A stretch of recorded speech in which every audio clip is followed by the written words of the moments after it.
नमस्कार दोस्तों, मैं विजय आपका एक बार फिर से स्वागत करता हूँ अपने चैनल में। दोस्तों आज के वीडियो में हम लोग रीजनिंग के इंपॉर्टेंट क्वेश्चन को प्रैक्टिस करेंगे, जो कि स्पेशली एसएससी जीडी के लिए हम वीडियो प्रोवाइड कर रहे हैं आपको।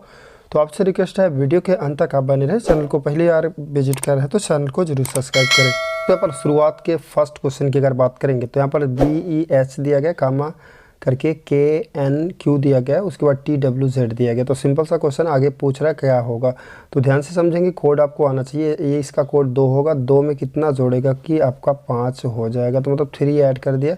और इसके बाद दोस्तों यहाँ पर जो है 5 में 3 और ऐड कर देंगे तो क्या होगा, 8 हो जाएगा। 8 में 3 हमने ऐड कर दिया तो 11 हो गया, और 11 में 3 ऐड कर दिया तो 14 हो गया। 14 में 3 ऐड कर दिया 17 हो गया। तो इस तरह से 3 ऐड कर रहा है। तो जेड में अगर हम 3 ऐड कर देते हैं, +3 कर देते हैं तो क्या होगा, सी हो जाएगा। दोस्तों सी में 3 ऐड कर देंगे तो हमारा एफ हो जाएगा। एफ में 3 ऐड कर दिया जाएगा तो हमारा आई हो जाएगा। तो प्रश्न के अकॉर्डिंग आपका बी अल्टरनेटिव पूरी तरह से राइट आंसर होगा। सिंपल सा क्वेश्चन था। यहाँ पर दोस्तों अगले प्रश्न की अगर बात करेंगे तो सिंपल सा क्वेश्चन है। यहाँ पर जल्दी जल्दी हम प्रैक्टिस करेंगे। यहाँ पर ए बी दिया है, फिर कामा करके BA दिया है, उसके बाद ABC दिया तो CBA दे दिया। तो प्रश्न हो रहा है कि ABCD बराबर क्या होगा, मतलब बात हो रही है कि यहाँ पर पलट रहा है। 2 अक्षर को यहाँ पर पलट दिया, आगे के 3 अक्षरों को पलट दिया दोस्तों। तो हमें भी आगे के 4 अक्षरों को पलट देना है। पलटने का मतलब जान है, सिंपल सी बात है। पहले हमें D लिखना है, C लिखना है, B लिखना है, उसके बाद हमें A लेना है। तो सिंपल सा क्वेश्चन है। ए प्रश्न के अकॉर्डिंग आपका D अल्टरनेटिव पूरी तरह से राइट आंसर होगा। दूसरा पर अगले प्रश्न की बात करें तो इस तरह से जब भी एग्जाम में प्रश्न बनेगा तो पहले सघन की ओर हम चलेंगे, मतलब जहाँ पर अक्षरों को ज़्यादा क्लोज में लिखा गया है वहाँ पर देखेंगे क्या कोई ऐसे पॉइंट बन रहा है। तो ध्यान से समझेंगे दोस्तों। यहाँ पर जैसे कि आप देख रहे हैं कि MNO का प्रोसेस हो रहा है, यहाँ पर MNO। तो क्या ये जो है रिपीटेड होगा, थोड़ा सा चेक कर लेंगे। तो यहाँ पर ध्यान से समझेंगे। पहले यहाँ पर N अगर लिख देते हैं तो NMO हो जाएगा, एक बन गया। उसके बाद N, इसके बाद M कर देते हैं, फिर O कर देते हैं, दूसरा बन गया दोस्तों। फिर NMO हो गया। उसके बाद आपको करना क्या हो, N लिखना है, N के बाद MO हो गया। मतलब कुल मिलाकर जो बन रहा है वो सिंपल सा यहाँ पर NMO बन रहा है। आगे ये भी बन गया, आगे भी आपका यहाँ पर जो है इस तरह से बनते चले जाएगा। तो प्रश्न का पूरा फिलअप करने की अगर बात करेंगे दोस्तों तो हमारा यहाँ पर फर्स्ट अल्टरनेटिव पूरी तरह से राइट आंसर होगा। मतलब कि जो यहाँ पर बन क्या रहा है, सघन अक्षरों की बात करेंगे तो यहाँ पर NMO का जोड़ा बनते चला जा रहा है। तो प्रश्न के अकॉर्डिंग आपका फर्स्ट अल्टरनेटिव पूरी तरह से राइट आंसर होगा। दोस्तों यहाँ पर अगले प्रश्न की बात करें, जैसे कि आप प्रश्न देख रहे हैं 8 के बाद 13 कर दिया गया है। तो मतलब है कि यहाँ पर 5 को ऐड कर रखा है, और 13 के बाद 21 कर दिया। तो मतलब क्या कर रखा है कि 8 यहाँ पर ऐड कर रहा है। 8 के बाद दोस्तों यहाँ पर ये 32 कैसे होगा, तो अगर 11 आप ऐड करेंगे तभी तो 32 होगा। मतलब ये हो रहा है कि इस तरह से 5 3 होगा, 3 मतलब 3 प्लस होते हुए जा रहा है। तो अगर 3 यहाँ पर हम प्लस कर देंगे 11 में तो हमारा 14 हो जाएगा। मतलब कि 32 में हमें 14 एक्चुअली अब जोड़ना होगा। अगर दोस्तों 32 में 14 हम ऐड करेंगे तो 46 होगा, ना कि 47 होगा। तो प्रश्न में यहाँ पर जो रॉन्ग है दोस्तों 47 ही रॉन्ग है। मतलब प्रश्न के अकॉर्डिंग आपका C अल्टरनेटिव पूरी तरह से राइट आंसर होगा। तो यहाँ पर 178 मतलब 4 डिजिट दिया गया, जो कि 3 डिजिट में कन्वर्सन हो गया। और इस तरह से आपका मतलब श्रृंखला चला जा रहा है आगे। इसमें एक्चुअली क्या गलत होगा दोस्तों, चूँकि आगे अगर क्वेश्चन मार्क होता तो पता चल जाता कि आगे की डिजिट पूछ रहा है। तो इस तरह से जब क्वेश्चन पूछेगा और आपका लिखा नहीं रहेगा तो आपको जान जाना है कि यहाँ पर रॉन्ग जो होगा उसी को चयन करना है। तो यहाँ पर हम थोड़ा सा चेक कर लेते हैं। 1788 अगर है तो इसको हम 2 से हम डिवाइड कर देते हैं दोस्तों। तो 2 से डिवाइड कर दिया तो क्या हो गया कि 2 से डिवाइड करने के बाद 2 8 16 हो जाएगा, 2 9 18 होगा, और 2 चौके 8 हो जाएगा। क्लियर।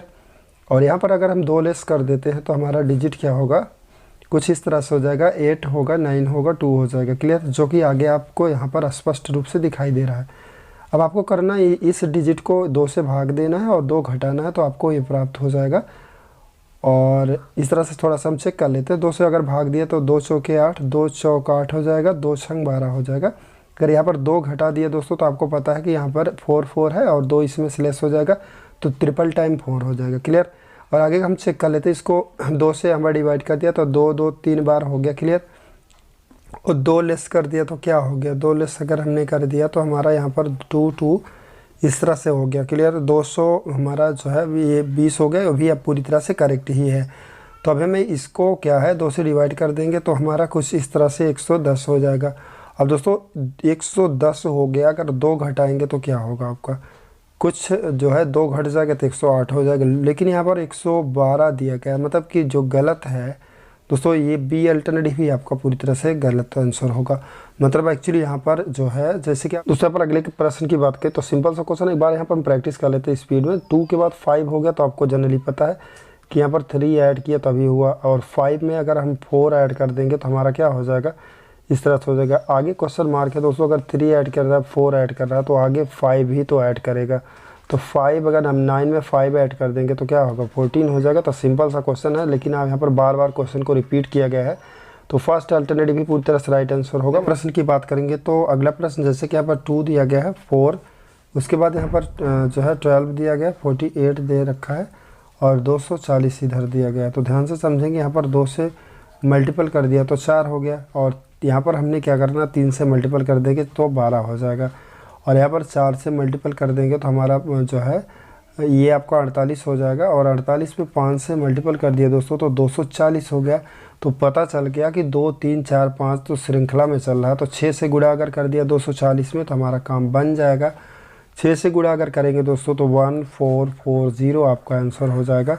मतलब कि फर्स्ट अल्टरनेटिव ही पूरी तरह से आपका राइट आंसर होगा। तो सिंपल क्वेश्चन। दोस्तों यहाँ पर अगले प्रश्न की बात करें तो अगला प्रश्न एकदम सिंपल सा है, इसको लगाना नहीं, केवल देख करके आंसर आप कर सकते हैं। यहाँ पर जैसे कि देख रहे हैं कि अगर 1 का होल स्क्वायर कर दिया जाए तो 1 ही होगा, 2 का होल स्क्वायर कर दिया तो 4, 3 का किया तो 9 हो गया दोस्तों, 4 का किया तो यहाँ पर 16 होगा, 5 का होल स्क्वायर अगर कर दिया गया तो 25 हो गया। तो आगे क्या करेंगे, 6 का होल स्क्वायर कर दिया तो 36 हो जाएगा।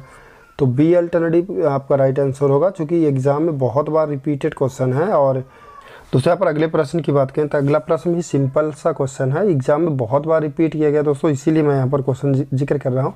9 का मतलब 3 की पावर 2 हो जाएगा दोस्तों, और यहाँ पर 16 का मतलब 4 की पावर 2 कर दिया जाएगा। 25 है तो 5 की पावर 2 कर दिया गया, और 36 है तो 6 की पावर 2 कर दिया गया। 49 का मतलब 7 की पावर 2 कर दिया गया, और इस तरह से 8 की पावर कर दिया गया। आगे क्या होगा, 9 की पावर 2 होगा, जो कि क्वेश्चन मार्क बना रखा है।